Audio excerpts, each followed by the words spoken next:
Have you ever looked at all the gear musicians use and wonder, how does it all work? My name's Dustin, and my family and I are setting out on a quest to inspire both adult and kid musicians to create new sounds together and learn all about what it takes to produce great music. We'd like to invite you along on the journey as we explore the gear professional studios, musicians, and hobbyists use to create their art. We'll take a close-up look at the gear and ask, what's this button do? Hello and welcome to this week's episode of What's This Button Do? I'm your host, Dustin, and this week we are going to be checking out something brand new together. I just got in the mail the brand new Chase Bliss Onward pedal. Now, for those of you who don't know, there was a gentleman by the name of Tom Babitzke who owned a company called Cooper Effects that made some of the coolest, wildest, kind of glitchy effects that you've ever heard. Generation Loss being one of my favorites of all time. Several years ago, he closed his company down and joined Joel over at Chase Bliss Audio and now works with that company. And we've already seen some amazing collaborations from the two together. We've seen an evolution of the Generation Loss that is just second to none. And we've seen him also bring his skills in to help create the latest of Chase Bliss pedals that have come out over the last year. But he had a pedal called the Outward that was an absolutely amazing machine. It could freeze your sound. It could also get this kind of glitchy, cool layering effect that was just second to none, and it was so unique and so cool. A ton of fans of Cooper have been hoping and praying that the team at Chase Bliss would take that pedal and mold it into something new and give us kind of a new rendition of it. And I believe they have done just that.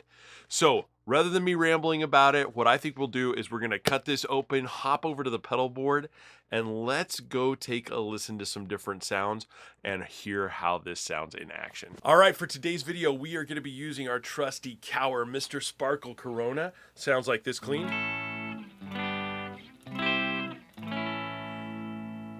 And what we're going to do is we're going to take both sides of the new Onward and show you what each side does. I'm going to start off with the free side because I think this is the effect that most people are really familiar with. Because essentially what you're doing here is you're taking a note, you're playing it, and then holding it for a certain amount of time. That amount of time is determined by the sustain knob on here. If you've got it all the way to the left, it's going to hold the note for a very short period of time. If I've got it all the way to the right, it will hold your note infinitely. So if I turn this on, basically the pedal's listening for me to play a note, and the second I play it, it holds that note.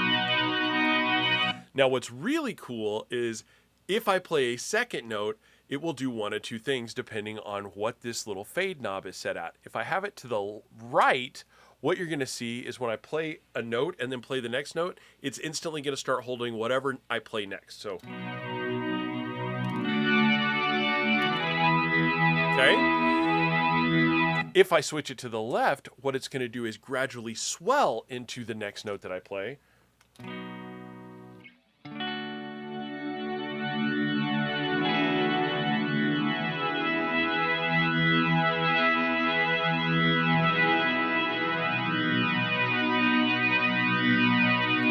So that can allow you to make some really cool pads if you're playing like in a church band or anything and you want to kind of create almost like an organ-y kind of feel in the background, but you don't have an organist.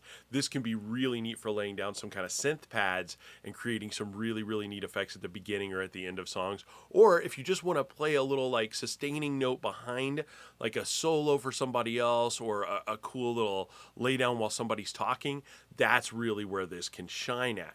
Now, the other neat thing is we can manipulate the sound. So let's make it where it automatically does the sound. And I'm going to show you a couple of cool things you can do. All right, so there's my note, right?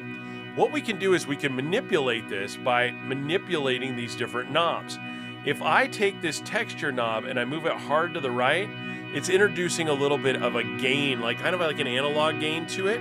If I move it to the left, it's going to create some digital artifacts, and you're going to start to hear these come in.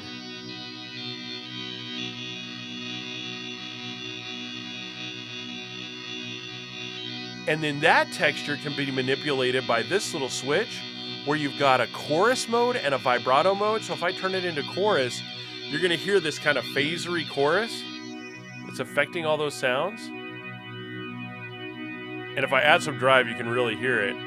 Or I can take a vibrato mode and add that little kind of like, almost like an organy vibrato there. You hear how it's kind of like shifting the texture of it? And if I've got those little glitchy sounds going in there, it really gets weird and kind of wonky. Now the other thing I can do is I can introduce an octave there. So I can give it a high octave by going to the right, or blending that in by going up here, or I can introduce a low octave by going to the left and creating that kind of lower pad. Again, this can be a really nice background sound as somebody's giving a speech or talking or giving a sermon. You can kind of layer this underneath there if you want to, or you can take it up and go into this normal mix there. Now the other thing you can do is kind of do like the old slow pedals by increasing your mix all the way up. You essentially take the attack out of the guitar and you're just letting the effects shine through. And especially if we've got it in the swell mode, you never hear the attack of your guitar. You just hear the note changes as they swell in. The more we go to the left, the more we get just the guitar sound. And then we can kind of introduce that mix as we want. Now this can be really cool if you're doing a lot of these textures and crazy octaves. You can mix that in real subtly where it's just kind of sitting in the background.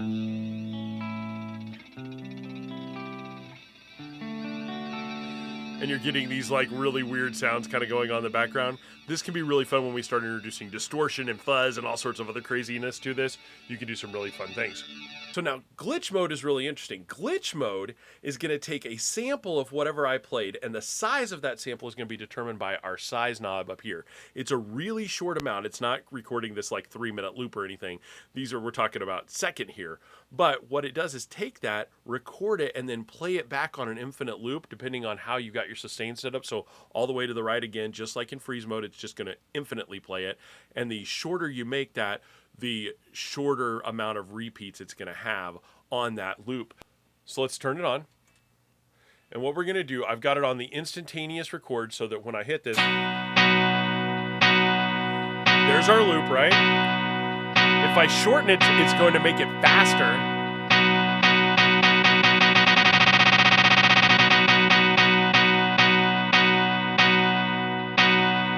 But if I change the sustain, it's going to change the number of repeats. So if I've just got it like around here and I play a note, and then it's going to die here in a second and stop playing that. So you can use the sustain knob to almost create like a little bit of a delay. So there's a 4 repeat, so...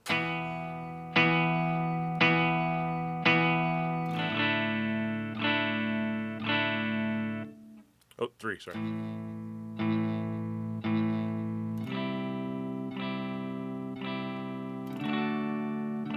So you got to figure out where that timing is so that you're playing in sync with it, but you can create kind of a little delay effect.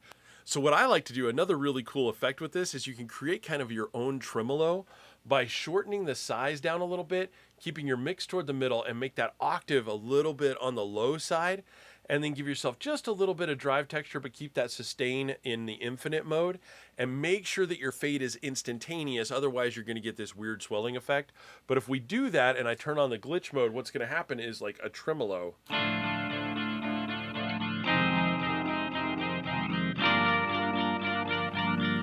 And then it'll hold whatever that last note is that you played on there. Now this lets me do the last thing, the error mode. Now the error mode here allows you to create randomness, and this is something that Chase Bliss and Cooper Effects were so good at. You can introduce your own glitchy weirdness into this, and that's where it can get really fun. So what we've got here is essentially 3 different types of errors. We've got a timing error if it's all the way to the left, where it will change the time of those beats and make them weird and glitchy. In the middle section here, we've got the condition, and this will kind of introduce weird sounds. Like sometimes it'll just stop the playing for a second and make it mute out. Sometimes it'll make it do a kind of like a weird little kind of sound to it. So you can really get that to twist it up. And then the last one changes the playback speed and direction and kind of makes it go wonky. So let's hear what all 3 of those sound like. We're going to start over on the timing side of things, and I'll just do exactly what I did. I'm going to give us a little longer trim, but essentially just... Now watch what happens. If I've got my timing set like this, the more error I introduce, the more randomness you're gonna hear. See how it's kind of glitching out there? If I've got it all the way up, it creates this weird gnarliness. When you use this in conjunction with things like the texture and our octaves,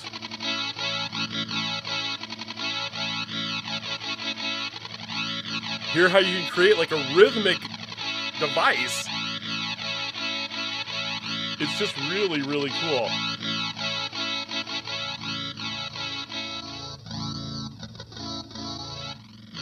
Now, if I change this over to the condition, what's going to happen here?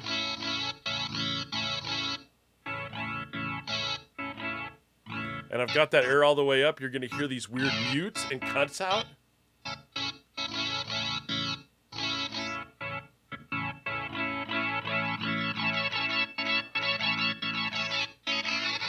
Creating these weird kind of pulsations, right? If I go all the way to the right to playback, now we're going to kind of bit crusher this. Where we introduce total randomness, total chaos. Sometimes it's playing it backwards and distorting the sound. You'll notice it's switching from deep octaves to high octaves.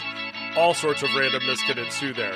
This can be fun if we turn the mix down a little bit so that we're not overwhelming it. And really what I like with that mode is I like to take that after I've recorded something and just record something into there and then start manipulating it and record that on my DAW.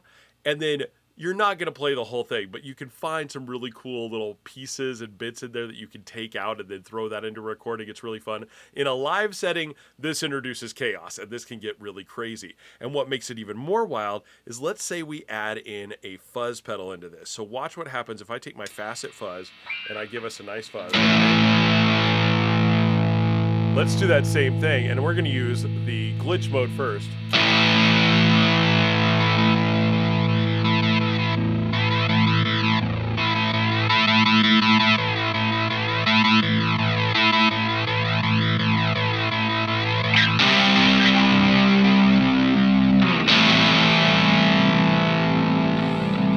You can hear all the craziness going on in the background. If we take the errors out and we just let the texture do its thing,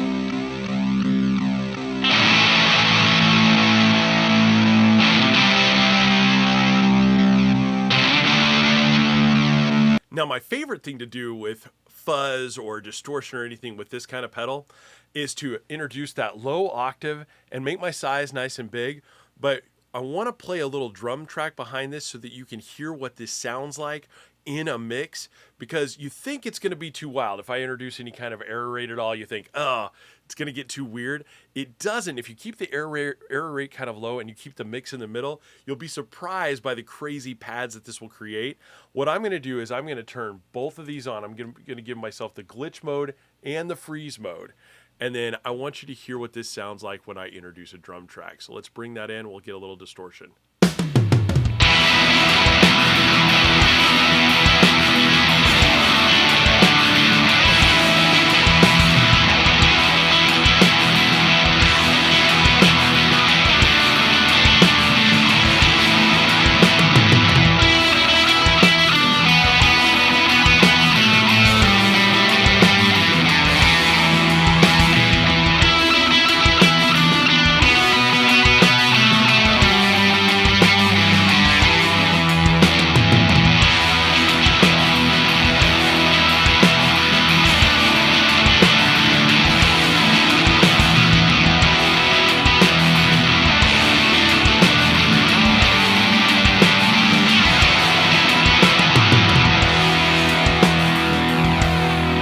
See how cool that sounds? Just phasery, gnarly, glitchy, cool, wild sounds.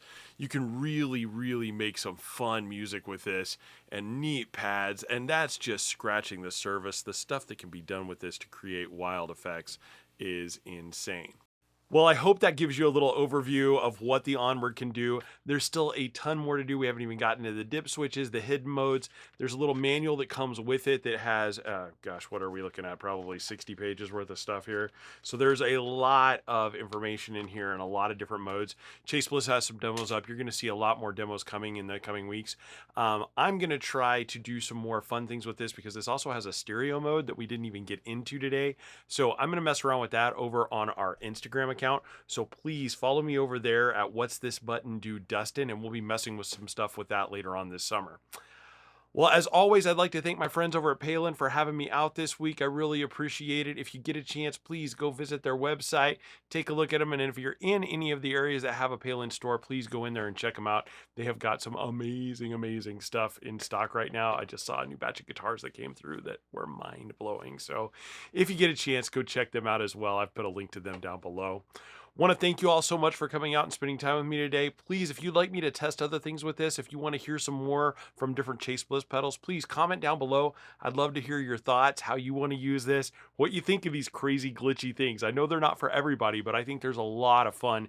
And this is one of the most versatile of all of the kind of stranger, weirder sounding Chase Bliss pedals that I've gotten to play. So hope you all enjoyed it. Thank you so much for coming out this week. Can't wait to see you next week. Take care and have a wonderful week.